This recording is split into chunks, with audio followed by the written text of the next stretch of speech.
किसी ने बड़े कमाल की बात कही है कि ऊपर जिसकी सीमा अनंत है उसे आसमां कहते हैं, और इस जहां में जिसका प्यार अनंत है उसे माँ कहते हैं। नमस्ते दोस्तों, मैं हूं आरजे कार्तिक माय एफएम से।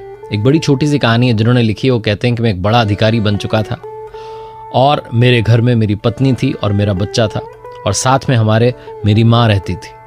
मेरी माँ रहती थी, इसी बात से मेरी पत्नी को और मेरे बच्चे को दिक्कत थी, क्योंकि मेरी माँ कुरूप थी। उनकी नज़रों में मेरी माँ सुंदर नहीं थी। मेरी माँ के पास में एक आंख नहीं थी, और मेरी माँ की जो कमर थी वो 90 डिग्री पर झुकी हुई थी। झुकी हुई कमर से चलना, एक आंख नहीं होना मेरी पत्नी को बिल्कुल अच्छा नहीं लगता था, और मेरा बच्चा भी ये पसंद नहीं करता था कि दादी जो है वो कुरूप है।